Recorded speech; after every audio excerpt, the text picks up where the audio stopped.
Assalamualaikum warahmatullahi wabarakatuh. Perkenalkan, nama saya Dede Nurul Aini dari kelas 11 TKJ 2, jurusan Teknik Komputer dan Jaringan, SMK Negeri 2 Purwakarta. Nah, di sini saya akan menjelaskan materi dari modul pertama, yaitu dengan judul mikrotik. Nah, apa aja sih yang akan saya jelaskan di materi pertama dalam modul pertama ini? Yaitu yang pertama ada apa itu mikrotik, jadi menjelaskan pengertian dasar-dasar dari mikrotiknya. Terus yang kedua ada tujuan pembelajaran dari mikrotik. Yang ketiga itu timeline mikrotik. Yang keempat ada sertifikasi mikrotik. Dan yang terakhir menjelaskan mengenai ujian FTCN. Nah, penjelasan yang pertama, apa sih mikrotik itu? Jadi, mikrotik itu sebuah perusahaan teknologi yang berfokus terhadap pengembangan perangkat jaringan. Nah, si alat jaringan itu contohnya kayak wireless, access point, switch, dan juga router. Nah, mikrotik ini dibagi menjadi dua, yaitu software dan juga hardware. Jadi, kalau misalnya kita mau menggunakan mikrotik software berarti itu masuknya ke mikrotik OS. Jadi kita bisa mendownload atau menginstal di PC kita. Nah, sedangkan ketika kita ingin menggunakan mikrotik hardware pun ada dan itu membutuhkan perangkat-perangkat ketika kita ingin menggunakan mikrotik tersebut. Nah, misalnya ketika kita mempunyai PC yang tidak terpakai, kemudian kita bisa mencoba untuk menginstal mikrotik tersebut di PC kita. Nah, kemudian apa tujuan pembelajaran dari mikrotik? Yang pertama, pastinya mempelajari karakteristik, kemudian mempelajari fitur-fitur yang ada di mikrotik dan juga kemampuan mikrotik router OS. Yang kedua, mempelajari bagaimana cara menginstalasi, mengkonfigurasi, mempelajari fungsi, maintenance, dan juga troubleshooting dasar pada mikrotik router OS. Dan diharapkan untuk kedepannya dapat mendapatkan kualifikasi sebagai Mikrotik Certified Network Associate atau MTCNA. Nah, kemudian selanjutnya menjelaskan mengenai informasi terkait mikrotik. Jadi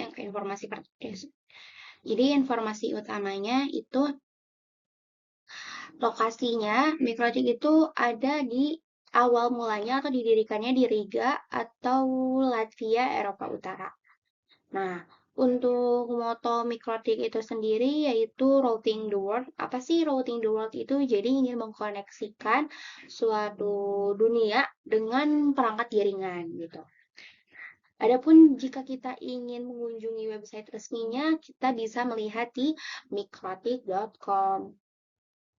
Nah, untuk pendiri dan juga komunitasnya, yang pertama itu didirikan pada tahun 1996 oleh John Trolley dan juga Ernest Rees. Dan untuk perkumpulannya itu Mikrotik User Meeting atau disingkat dengan boomikrotik.com. Nah, perkumpulan ini tuh kayak webinar yang dilakukan terbuka secara umum menjelaskan tentang mikrotik atau orang-orang yang ingin mendapatkan ilmu tambahan mengenai mikrotik tersebut. Dan adapun yang ketiga ada sumber informasi. Jika ingin mengunjungi websitenya juga di ensiklopedia yaitu wiki.mikrotik.com dan untuk forumnya forum.mikrotik.com. Nah, selanjutnya mengenai timeline mikrotik. Jadi awalnya itu ditemukan pada tahun 1996 Kemudian pada tahun 1997 router OS software x86 PC. Selanjutnya di tahun 2002 awal mula perangkat router board yang pertama. Yang selanjutnya itu 2006 ada MUM pertama di Prague, Czech Republic. Dan yang terakhir itu 2015 MUM terbesar tadi di Indonesia.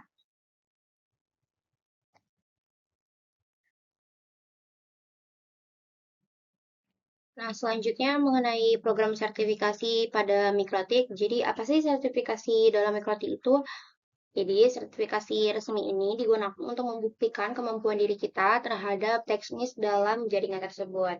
Nah, jadi bersifatnya itu berjenjang mulai dari level dasar atau disebut juga MTCNA hingga ke level lanjutannya lagi, yaitu engineer level. Nah, untuk ketentuan dalam sertifikasi mikrotik ini, kita harus menyelesaikan MTCNA terlebih dahulu sebelum kita ingin lanjut ke level selanjutnya. Nah, untuk sertifikat ini berlaku selama 3 tahun. Jadi, ketika ingin diperpanjang, maka kita harus ujian kembali. Nah, untuk sertifikat yang sudah expired atau yang sudah kadaluarsa ini, tetap boleh lanjut ke level yang lebih tinggi. Nah, adapun jenis-jenis sertifikasi mikrotik level dasar yang paling dasarnya itu yang MTCNA tadi, Mikrotik Certified Network Associate. Nah, untuk level lanjutnya ke level engineer itu ada banyak ya, ada MTCRE atau routing, traffic control, wireless, user management, internet networking, security, switching, dan IPv4. Nah, jadi intinya mulai dari dasarnya itu ya dari MTCNA itu sendiri. Nah, kemudian hal yang paling penting pada ujian MTCNA itu ketika kita akan mengikuti training dan ujian MTCNA bisa dilakukan dengan dua cara, yaitu secara offline maupun online. Nah, jika kita akan mengikuti secara offline, maka kita bisa datang ke program learning system di idn.com dengan belajar bersama pakarnya. Nah, di situ kita akan belajar bagaimana cara mengerjakan ujiannya juga, dan juga kita akan memahami bagaimana cara menyelesaikan ujian tersebut. Nah, kita juga bisa melakukan ujian tersebut secara online ya. Kita bisa mengerjakan di rumah. Itu tergantung diri kita sendiri juga. Nah, yang kedua, peserta perlu terregistrasi di official web Mikrotik. Lalu online test terdiri dari 25 soal dalam kurun waktu 1 jam. Nah, biasanya dalam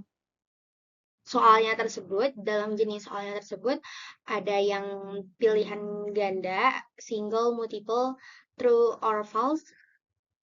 Ini tapi tidak ada bagian yang esai. Jadi semuanya menggunakan pilihan ganda dengan bahasa pengantar ujiannya itu bahasa Inggris. Jadi diharapkan yang mengikuti ujian MTSNA itu bisalah basic dalam bahasa Inggris agar kita bisa memahami isi soal tersebut. Jadi dalam mengisi atau menjawab ujian tersebut itu semuanya menggunakan pilihan ganda dan juga menggunakan bahasa Inggris. Untuk passing grade atau KKM itu 60%. Jadi ketika kita mendapatkan nilai 50% atau 5 sampai 59% itu diharapkan kita untuk terus belajar agar bisa mencapai lebih dari 60%. Nah, yang terakhir itu bisa dilakukan secara tes ulang atau second chance. Syarat untuk mikrotik akademik, mikrotik konsultan, peringkat nilai harus minimal 75% untuk associate level MTCNA dan engineer.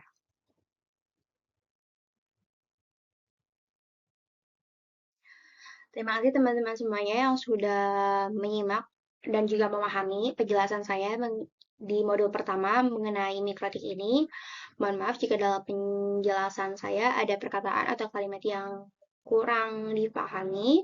Semoga dapat berubah menjadi lebih baik lagi. Terima kasih. Wabillahi taufiq wal hidayah. Wassalamualaikum warahmatullahi wabarakatuh.